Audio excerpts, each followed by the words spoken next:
First thing I'd like to do is show you how to use the zoom. There's a button on the right hand side. You touch the button and you move the object to where you want it, and you can keep on zooming up to 96 times. We're going to be talking about the on-screen enhancement functions for the 700ST. Most of these functions can be found on the remote control. Initially, we're going to be talking about the split screen function. As the title explains, we have dual views of an object. One is a static image, the other one is a zoomed image. Let me demonstrate this. We're going to split the $5 bill here, and we're going to zoom in on the other end of the $5 bill.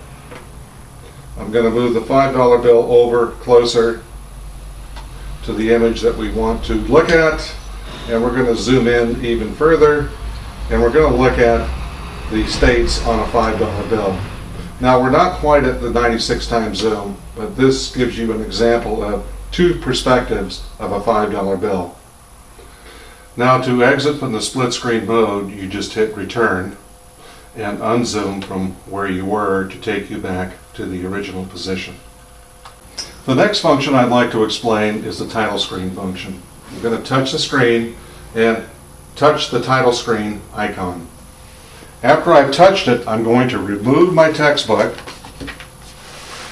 and I am going to move the title screen up and down and place it wherever I want and add material when I want to. The other function is to reveal as much as you want to reveal to the students in a graduated method. So we're going to reveal a little bit at a time, much like using a blank piece of paper on an overhead, revealing what you want when you want.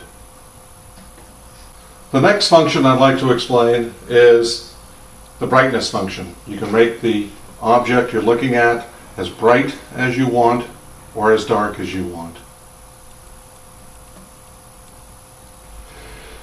The next function is the freeze function. I'm going to touch the freeze function, remove the textbook, and as you can see, the image remains in the mode that you want to further explain without somebody accidentally moving the image. The next function is the rotate function. This allows you to rotate an image in 90-degree increments, as you can see on your right hand side, 90, 180, 270, and return. The next button that I'd like to show you is the focus button. I purposely made this remote control blurry. I'm going to hold the button down on the plus to bring the image into a manual focus. The next function I'd like to show you is the save function. We're looking at a triangle here. I want to place this in my notebook, so I hit save. I go back over to my menu, and I'm going to go into recall, and I can see where I've archived this image.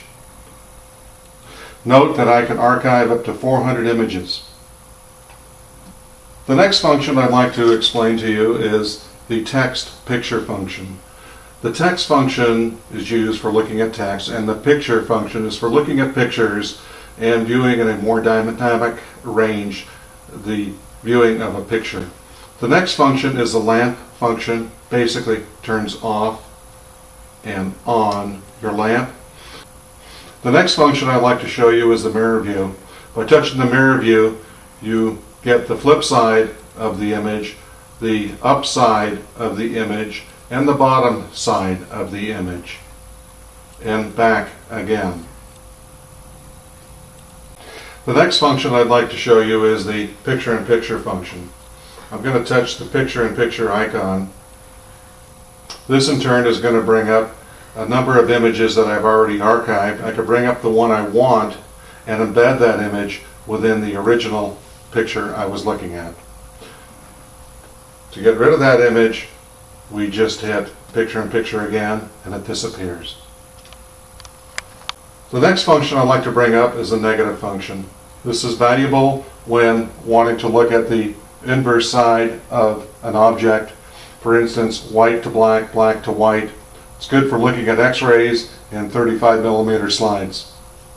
The last function I would like to explain is the recall button. Again, the recall button takes you back to the archived images that you have saved.